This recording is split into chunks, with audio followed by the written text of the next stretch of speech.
The Pentagon is calling off a $10 billion contract. Tech giants Microsoft and Amazon were going head-to-head to provide cloud computing services for the Department of Defense. NBC News tech correspondent Jake Ward joins us now with the latest on this. Jake, what is the Pentagon saying about why it's calling off this contract?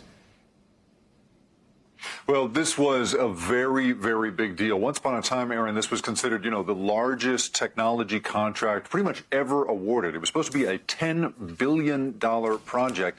And really, in the end, it came down to it being both outdated and the subject of incredible legal wrangling. Amazon and Microsoft, as you know, went to court over and over again, fighting over who should get this. These two companies were really the only ones that could conceivably have delivered on this, according to the various people around this project. But in the end, all of that wrangling and the fact that the technology would probably be outdated by the time the contract was in fact executed has the Pentagon at this point pulling out, Aaron. So, Jake, can you describe a little bit what the legal battle was here between Microsoft and Amazon? What was the core of the dispute? Well, the crazy thing about this contract, Aaron, I once sat at a dinner of a bunch of chief technology officers from various Fortune 500 companies, and it just came up that the JEDI contract was at that time about to be awarded. And several of them basically said, I wouldn't even want that contract. It's so huge to try to put together all of these ancient technology systems that the DoD was using across, the Coast Guard, the Air Force, the CIA, all of these different places, right, would all come together under a $10 billion responsibility. It's a big, big job. And only in the end, a handful of companies said that they were able to do it. Microsoft wound up getting the contract, even though Amazon was the clear frontrunner because it has Amazon Web Services, AWS, which provides cloud computing to basically everybody. It's the dominant market leader. Well, Microsoft got it instead.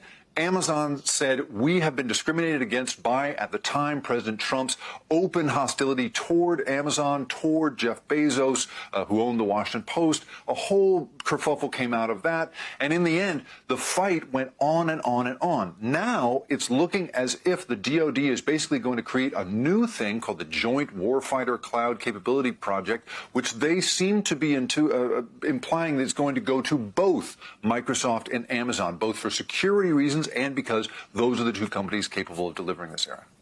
I want to applaud you for using kerfuffle on TV. That doesn't happen very often. I know, I threw that in there. It just came out of me. Very nicely used. One last question before I let you go. Could this have any impact on big Pentagon tech contracts in the future? I think it definitely will. We're looking here at a world in which, as Ken a moment ago was just describing, right, we have incredible hacking going on all the time. Cybersecurity is top of mind for anybody awarding a government contract right now. And so one big thing here is the original JEDI contract came from an era in which people thought it would be safest to give everything to one contract and one company so that we're all on one cloud computing service.